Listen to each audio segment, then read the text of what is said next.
بسم اللہ الرحمن الرحیم یاسین والقرآن الحکیم، قسم ہے قرآن کی جو حکمت والی کتاب ہے۔ حکمت کا مطلب بہت حکمت کی باتیں ہیں۔ لوگ بڑی عقل مندی کی کوئی باتیں کر رہا ہو، بڑی باریک باتیں کر رہا ہو، ہم کہتے ہیں نا یار یہ بڑے پتے کی بات کر گیا، بڑی حکمت کی بات کر گیا ہے۔ قرآن کی تو ساری باتیں الحمد سے لے کے والناس تک حکمت کی باتیں ہیں۔ انک لمن المرسلین، اللہ نے قرآن کی قسم اٹھا کے فرمایا کہ بے شک آپ پیغمبروں میں سے ہیں۔ یعنی قرآن خود گواہ ہے۔ کوئی قرآن پڑھے گا نا اسے اندازہ ہو جائے گا کہ محمد صلی اللہ علیہ وسلم جھوٹے نہیں ہو سکتے۔ جھوٹے لوگ ایسا کلام پیش کر ہی نہیں سکتے، اور ان کی باتوں میں تضاد ہوتا ہے، ان کی باتوں میں مطلب چھپا ہوا ہوتا ہے۔ تو ایسی پاکیزہ تعلیمات کسی جھوٹے کی ہو نہیں سکتی۔ یہ سید الانبیاء صلی اللہ علیہ وسلم جو قرآن پیش کر رہے ہیں یہ اللہ کی طرف سے، اور یہ قرآن خود آپ کے نبی ہونے کی دلیل ہے۔ علی صراط مستقیم، اللہ فرماتے ہیں آپ پیغمبروں میں سے بھی ہیں اور سیدھے راستے پر ہیں، کیونکہ صبح و شام آپ کو تانے ہی یہ ملتے تھے کہ آپ سیدھے راستے سے ہٹ گئے ہیں۔ تو اللہ کہہ رہا ہے ایسا نہیں ہے، یہ قرآن گواہ ہے کہ آپ پیغمبروں میں سے بھی ہیں اور آپ سیدھے راستے پر بھی ہیں۔ تنزیل العزیز الرحیم، اور اس کتاب کا نازل کرنا ہے اس زبردست غالب بادشاہ کی طرف سے جو غالب بھی ہے، الرحیم اور بڑا رحم کرنے والا ہے۔ تبھی لوگ اس کا انکار کر رہے ہیں، لیکن فوراً عذاب دیتا نہیں ہے، مہلت دیتا ہے لوگوں کو۔ نازل کرنا کیوں ہے؟ کیوں نازل کیا جی ہم نے اس قرآن کو؟ اس کا ٹاپک کیا ہے؟ ہر کتاب کا ایک ٹاپک ہوتا ہے نا، فزکس کا ایک ٹاپک ہے، کیمسٹری کا ایک ٹاپک ہے، اور ہسٹری کی کتابیں ان کا ایک خاص ٹاپک ہوتا ہے، اخباروں کا ایک الگ ٹاپک ہوتا ہے، ہر تحریر کا کوئی نہ کوئی ٹاپک ہوتا ہے، اس کا مقصد ہوتا ہے۔ تو اللہ کہتے ہیں اس کتاب کا ایک مقصد ہے لِتُنذِرَ قَوْمًا مَّا أُنذِرَ آبَاؤُهُمْ، اس کا مقصد ہے آپ ان لوگوں کو ڈرا دیں جن کے باپ دادوں کو ڈرایا نہیں گیا، ان کے پاس کوئی پیغمبر نہیں آیا، یا پیغمبر آئے لیکن ان کی تعلیمات محو ہو چکی ہے، یہ بھی اسی میں داخل ہیں، جیسے عیسیٰ علیہ السلام، موسیٰ علیہ السلام۔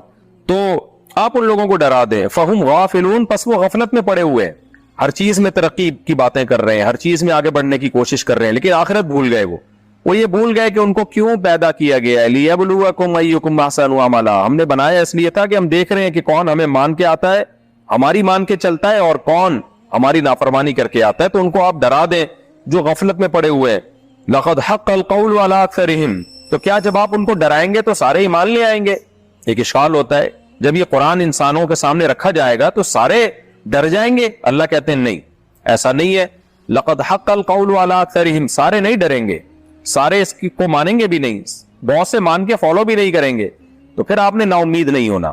کیوں؟ ان میں سے بہت سو پر اللہ کا قول جو عذاب کا قول ہے وہ ثابت ہو چکا ہے، ان کی ہر دھرمی کی وجہ سے، ان کی ضد کی وجہ سے۔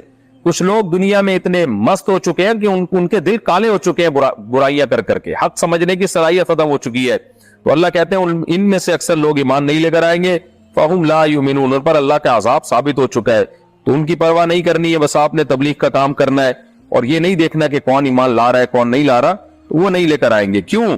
اس کی اللہ نے وجہ بیان کی کہ ہم نے ان کی بدعمالیوں کے سبب ان کو اندھا کر دیا۔ تو دو بڑی پیاری اللہ نے مثالیں دی ہیں کہ ان کی مثال ایسے ہے کہ اِنَّا جَعَلْنَا فِي أَعْنَاقِهِمْ أَغْلَالًا، کہ ہم نے ان کی گردنوں میں توق ڈال دی ہے۔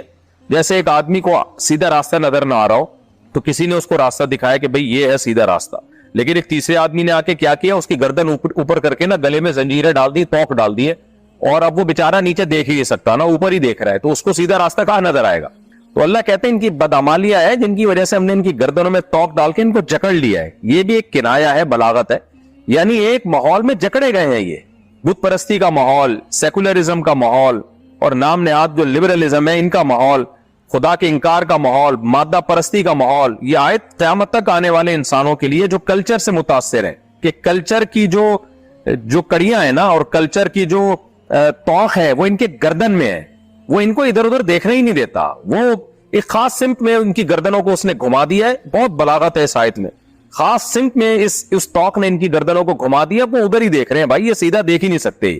تو آج بھی دیکھ لیں آپ کلچر کے جو ٹسے ہوئے ہیں، کوئی گوروں کو فالو کر رہا ہے، کوئی جو ہے یہاں کے جو ہے وہ ایتھیسٹ ہیں ان کو فالو کر رہا ہے، بس ہر شخص نے کلچر کو اپنا خدا بنا رکھا ہے۔ تو اللہ کہتے ہیں ان کے گلے میں ہم نے ایسے توق ڈال دیے ہیں، یہ گردنوں کو انہوں نے اٹھا کے رکھا ہوا ہے، سیدھا دیکھنے ہی نہیں دے رہی وہ توق ان کو۔ فَهِيَ إِلَى الْأَذْقَانِ فَهُمْ مُقْمَحُونَ، پس ان کی گردنیں اوپر اٹھی ہوئی ہے۔ وَجَعَلْنَا مِن بَيْنِ أَيْدِيهِمْ سَدًّا وَمِن خَلْفِهِمْ سَدًّا، اور ایک اور اللہ نے مثال دی کہ ہم نے ان کے آگے بھی دیوار کھڑی کر دی ہے، پیچھے بھی دیوار کھڑی کر دی ہے۔ جس کے آگے پیچھے چاروں طرف دیوار ہو اسے کہاں نظر آئے گا؟ وہ تو بس اندھیرے، یعنی حواس باختہ ہو کر کبھی ادھر قدم رکھے گا کبھی ادھر قدم رکھے گا۔ اس کو نظر نہیں آئے گا. تو ان کو نظر ہی نہیں آ رہا ہے کہ صحیح راستہ کیا ہے, غلط راستہ کیا ہے, بس اندھوں کی طرح چلتے چلے جا رہے ہیں. فَغْشَيْنَاهُمْ, پس ہم نے ان کو ڈھانپ لیا ہے, فَهُمْ لَا يُبْصِرُونَ, اب یہ دیکھ ہی نہیں سکتے ہیں. تو اب جب دو اللہ نے مثالیں دی تو آگے فرمایا کہ وَسَوَاءٌ عَلَيْهِمْ, آپ پر برابر ہے. اس میں نبی صلی اللہ علیہ وسلم سے بھی خطاب ہے, قیامت تک آنے والے جو بھی مبلغین ہیں, جو بھی دین کی دعوت کا کام کر رہے ہیں, سب سے خطاب ہے کہ برابر ہے. انذرتہم, کہ آپ ان کو ڈرائیں, ام لم تنذرہم, یا نہ ڈرائیں, فہم لا یؤمنون, یہ ایمان نہیں لے کر آئیں گے. تو کون لوگ ایمان لے کر آئیں گے؟ انما تنذر من اتبع الذکر, ایسے لوگ بھی ہیں جو نصیحت کی اتباع کرتے ہیں, یعنی کرنا چاہتے ہیں. میں نے بار بار بتایا نا کہ قرآن مجید میں بہت دفعہ فعل بول کر ارادہ فعل مراد ہوتا ہے, تو اتباع کہہ کر ارادہ اتباع مراد ہے. یعنی جو اتباع کرنا چاہتے ہیں, جو اس جستجو میں ہے کہ ہمیں کوئی صحیح بات ملے تو ہم اس کو فالو کریں. جس آدمی نے قسم اٹھائی بھی ہے کہ بھائی مجھے صحیح غلط سے لینا دینا ہی نہیں ہے.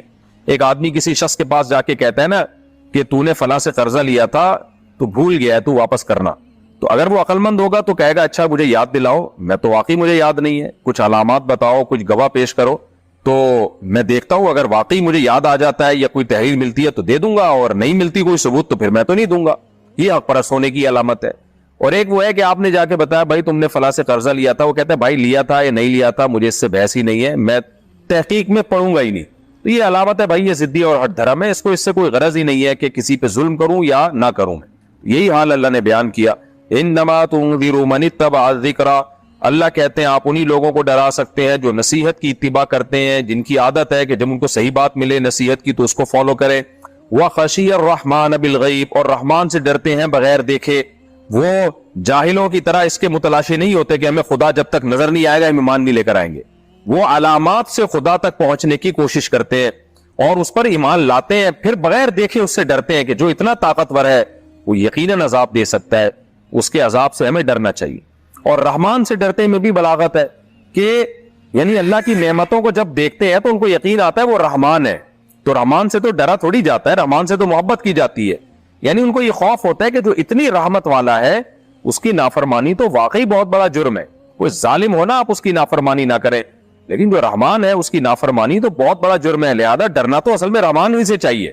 جیسے کوئی آپ سے بہت محبت کرتا ہے نا, تو پھر آپ اس کی نافرمانی کرتے ہوئے زیادہ ڈرتے ہیں کہ بھئی یہ تو مجھ پر اتنا مجھے انعامات دیتا ہے, تو میں اس کی نافرمانی کروں گا پھر تو مجھے میری خیر نہیں ہے.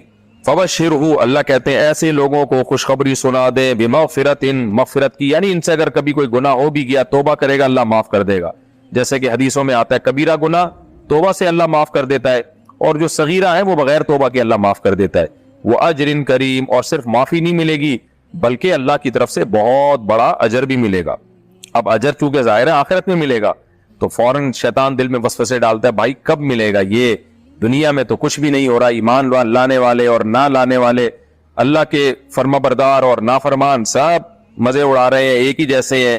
اور بہت دفعہ تو فرما بردار لوگ مصیبتوں میں ہوتے ہیں, تو اللہ نے کہا ذرا تم ٹھہر جاؤ میں بتاتا ہوں کب ملے گا. انا نحن, بے شک ہم جو ہے, نحیی الموتى, ہم مردوں کو زندہ کریں گے. بار بار اللہ ایک بات ریپیٹ کر رہے ہیں قرآن, او بھائی مر کے ختم نہیں ہو رہے, ہم زندہ کریں گے.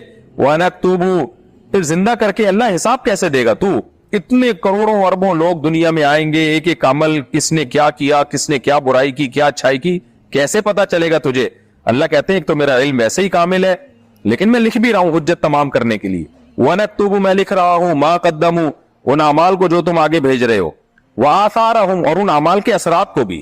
حدیثوں سے یہ بات ثابت ہے کہ جو اچھا عمل کرتا ہے, نیکی کرتا ہے, تو اس کو نیکی کا بھی اجر ملتا ہے, اور اس نیکی کے اثرات جب تک قیامت تک قائم رہیں گے نا, وہ بھی اس کے لیے صدقہ جاریہ بنے گا. جیسے آپ نے کوئی کنواں کھدوا دیا, کوئی مدرسہ بنوا دیا, تو نیکی کی آپ نے نا, تو اس کے اثرات جب تک قیامت تک رہیں گے اس کا بھی اثر ملے گا. آپ نے کوئی برائی کی بنیاد رکھ دی, جیسے قابل نے حابیل کو قتل کر کے قتل کی بنیاد رکھی, تو حدیث میں آتا ہے اس کے جب قیامت تک جو بھی اثرات ہوں گے نا, اس میں حابیل کا بھی کچھ نہ کچھ حصہ, قابل کا بھی کچھ نہ کچھ حصہ ہوگا اس قتل میں.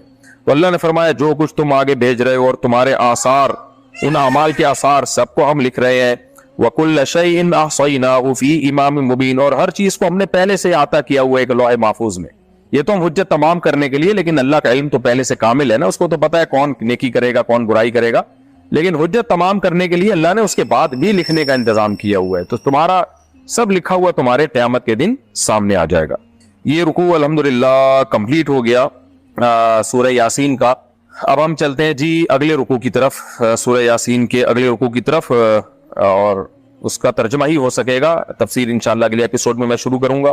سورہ یاسین کا رکوع نمبر 2 اور 22ویں پارے کا آخری رکوع یعنی رکوع نمبر 18۔ اس کے بعد ہمارا 22واں پارہ بھی ختم اور پھر 23واں پارہ انشاءاللہ ہم شروع کریں گے۔ وَاضْرِبْ لَهُم مَثَلًا، اے نبی بیان کیجئے ان کے لیے ایک مثال۔ کس کی مثال؟ اصحاب القریہ، بستی والوں کی۔ اِذْ جَاءَهَا الْمُرْسَلُونَ، جب اس بستی والوں کے پاس پیغمبر آئے۔ مرسلون کا معنی بھیجے گئے لوگ۔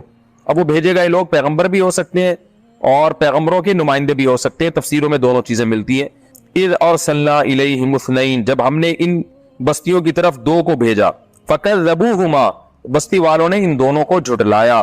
فَعَزَّزْنَا بِثَالِثٍ، تو ہم نے ان کو تقویت بخشی۔ عزّز یعزز تعزیزاً کا معنی طاقت دینا۔ عزیز کو بھی عزیز اس لیے کہتے ہیں نا، آپ کو رشتہ داروں کی وجہ سے طاقت ملتی ہے۔ فَعَزَّزْنَا بِثَالِثٍ، ہم نے طاقت دی ان کو ایک تیسرے کے ذریعے۔ فَقَالُوا إِنَّا إِلَيْكُمْ مُرْسَلُونَ، سب نے کہا کہ ہم تمہاری طرف بھیجے گئے ہیں۔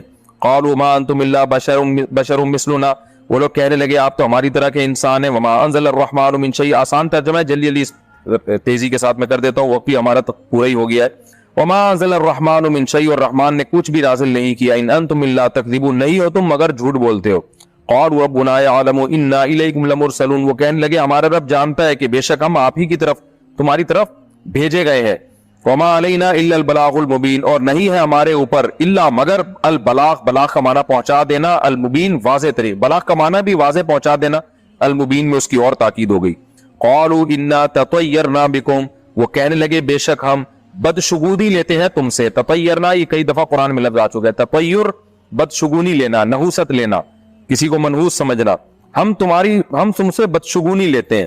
لئن لم تنتہوا، اگر تم باز نہ آئے، لنرجمنکم، ہم تمہیں ضرور پتھروں سے مار دیں گے۔ ولیمسنکم، مس یمسو کا معنی چھونا، واو کا معنی اور، لام تاکید کے لیے، نون تاکید کے لیے، لیمسنکم، ضرور بے ضرور چھوئے گا، منا ہماری طرف سے تمہیں، تم کا معنی تمہیں، عذاب العلیم دردناک عذاب۔ قالوا طائرکم معکم، وہ لوگ کہنے لگے کہ تمہاری نحوست تمہارے ساتھ ہے، یعنی پیغمبروں کو کہنے ہیں معاذ اللہ آپ کی نحوست تو کہہ رہے طائرہ، طائرہ نحوست کو کہتے ہیں، تمہاری نحوست تمہارے ساتھ ہے، معکم تمہارے ساتھ۔ اس کو نحوست کو طائرہ کیوں کہتے ہیں؟ طیر سے نکلا ہے، طیر کہتے ہیں عربی، طیر کہتے ہیں عربی میں پرندے کو نا، طیر کہتے ہیں اڑنے کو، طائرہ پرندہ، طیارہ ہے جہاز کو کہتے ہیں اڑنے والا۔ تو عرب پرندوں سے وہ شگون لیتے تھے کہ یہ ادھر کو اڑ گیا تو اس کا مطلب ہے کہ اچھا کام ہونے والا ہے، ادھر کو اڑ گیا تو برا ہونے والا ہے، تو اس لیے پھر وہ لفظ ہی، ورڈ ہی طائر سے لے لیا گیا، تطیر بدشگونی لینا۔ طائرکم معکم، تمہاری بدشگونی تمہارے ساتھ ہے۔ ان ذکرتم، اگر تمہیں نصیحت کی جاتی ہے، یعنی اگر تمہیں نصیحت کی جاتی ہے، آگے جملہ معذوف ہے تو اس پہ تم یہ کہہ رہے ہو کہ ہم معاذ اللہ ہماری نحوست ہے جو یہ سب کچھ ہو رہا ہے۔ نصیحت کے بعد تو شکر ادا کرنا چاہیے۔ بل انتم قوم مسرفون، بلکہ تم ہی حد سے تجاوز کرنے والے لوگ ہو۔ وجاء من اقصى المدینة رجل یسعى، اللہ کہتے ہیں مدینہ کے کنارے سے، شہر کے کنارے سے، اقصا کہتے ہیں کنارے کو، ایک شخص آیا، یسعى دوڑتا ہوا۔ قال یا قومی، یا قومی میں میم کے بعد یا معذوف ہے، اے میری قوم، اتبعوا المرسلین، اتباع کرو پیغمبروں کی، اتبعوا من لا يسألكم، اتباع کرو ان لوگوں کی، لا يسألكم اجرا، جو تم سے اجر کا مطالبہ نہیں کرتے، وهم مهتدون، اور وہ خود بھی ہدایت یافتہ ہیں۔ وما لیا، اور مجھے کیا ہو گیا، ما لیا ای شیء لی، کون سی چیز ہے جو میرے لیے ہے، یعنی یہ محاورہ ہے، سمجھ لیں آپ اس کو۔ وما لیا، مجھے کیا ہو گیا، لا اعبد الذی فطرنی، میں عبادت نہ کروں اس رب کی، فطرنی جس نے مجھے پیدا کیا، والیہ ترجعون، اور اسی کی طرف تم لوٹائے جاؤ گے۔ اتخذ من دونہ آلہہ، کیا میں ٹھہرا لوں اللہ کو چھوڑ کر بہت سارے معبود۔ ان یریدنی الرحمن بضر، یرید اصل میں تھا یریدو، اور نی کا معنی مجھے، یریدو نی الرحمن بضر، اصل میں یوں تھا کہ رحمان ارادہ کرے میرے ساتھ بضر، نقصان کا، تو ان کی وجہ سے یریدو یرید بن گیا، جزم آ گیا نا اس پہ تو یا غائب ہو گئی، تو ان یریدنی الرحمن، نی اصل میں نی تھا، اگر رحمان ارادہ کرے میرے ساتھ بضر، کوئی نقصان کا، لا تغنی عنی، تغنی کا لفظ کئی دفعہ آیا، میں نے بتایا اس کا معنی ہوتا ہے فائدہ پہنچانا، لا تغنی عنی، نہیں فائدہ پہنچائے گی مجھے، شفاعتہم، ان معبودوں کی شفاعت، شیئن ذرا بھی، ولا ینقذون، اصل میں تھا ینقذونی، نون کے نیچے زیر ہے نا، یہ اس کی علامت ہے کہ یا حذف ہے، اور یہ نہ یہ مجھے بچا سکتے ہیں اللہ کے عذاب سے، انقاذ کا معنی نجات دے دینا، بچا لینا۔ انی، میں بے شک، میں اذن، اگر میں نے ایسا کیا، اذن اذ کانا کذا، اگر ایسا ہوا، یعنی میں نے ان معبودوں کی عبادت کی، لفی ضلال مبین، تو میں تو کھلی گمراہی میں ہو جاؤں گا۔ انی آمنت بربکم، بے شک میں ایمان لایا تمہارے رب پر، فاسمعون، فاسمعون میں بھی نون کے بعد یا معذوف ہے، فاسمعونی، میری بات کو تم سنو، قیلا کہا گیا ادخل الجنہ، داخل ہو جا جنت میں، قالا وہ کہنے لگا یا لیت قومی، ہائے کاش میری قوم یعلمون جان لے، بما کیا جان لے، ما غفر علی ربی کہ کیا میرے رب نے میری، یعنی بما یہ با زائدہ ہے نا، فعل کے اوپر داخل ہوتی ہے جب حرف جر آ رہا ہے اس کے اوپر، اس کو یا ما مصدریہ بھی ہو سکتی ہے، یعنی میرے رب نے میری کیسی مغفرت کر دی ہے، وجعلنی من المکرمین، اور بنا دیا ہے مجھے عزت دار لوگوں میں، وما انزلنا علی قومہ من بعدہ، اور ہم نے نازل نہیں کی اس کی قوم پر، من بعدہ اس شخص کے شہید ہونے کے بعد، من جند من السماء کوئی لشکر آسمان سے، وما کننا منزلین، اور نہ ہم نازل کرنے والے تھے، یعنی ہمارا کوئی ارادہ نہیں تھا، ان کانت الا صیحۃ واحدۃ، نہیں تھی وہ مگر ایک، وہ سے مراد وہ عذاب، نہیں تھی وہ مگر ایک صیحۃ واحدہ زور کی آواز، فاذا هم خامدون، اذا مفاجاتی ہے اچانک وہ خامدون بجھ کے رہ گئے، خمد کہتے ہیں آگ کا بجھنا، تو ایسے جیسے بڑی قومیں تھی بجھ گئی وہ سب، یا حسرتن علی العباد، اللہ کہتے ہیں اے افسوس، یعنی اللہ تعالیٰ بھی انسانوں ہم سے جو عربی میں کلام نازل ہوا ہے نا تو انہی محاوروں میں کلام نازل ہوا ہے جو عرب میں استعمال ہوتے تھے، یا حسرتن آئے افسوس، علی العباد بندوں پر، ما یاتیہم من رسول نہیں آتے ان کے پاس کوئی رسول، الا کانوا بہ یستہزئون مگر یہ اس کا مذاق اڑاتے ہیں، الم یروا کم اہلکنا کیا انہوں نے دیکھا نہیں ہے کتنی ہی ہلاک کر دی ہم نے، قبلہم من القرون ان سے پہلے بہت سی بستیاں، انہم الیہم لا یرجعون تو کیا یہ دیکھتے نہیں ہیں کہ وہ بستیاں ان کی طرف لوٹتی نہیں ہیں، وَإِن كُلٌّ لَمَّا جَمِيعٌ لَدَيْنَا، ان یہ نفی والا ہے اور لما یہ اللہ کے معنی میں، وَإِن كُلٌّ لَمَّا اور نہیں ہے مگر سب کے سب، جمیع تمام کی تمام، لدینا محضرون ہمارے سامنے حاضر کی جائیں گی، یہ ساری بستیاں ہمارے سامنے ایک دن حاضر کی جائیں گی۔ شوہر محبت کم کرتا ہو تو کیا علیحدگی لے سکتی ہوں؟ میرے شوہر میری ہر ضرورت پوری کرتے ہیں لیکن ہمارے درمیان جو رشتہ ہونا چاہیے محبت کا وہ نہیں ہے، تو کیا ان سے علیحدہ ہونا بہتر ہے یا نہیں؟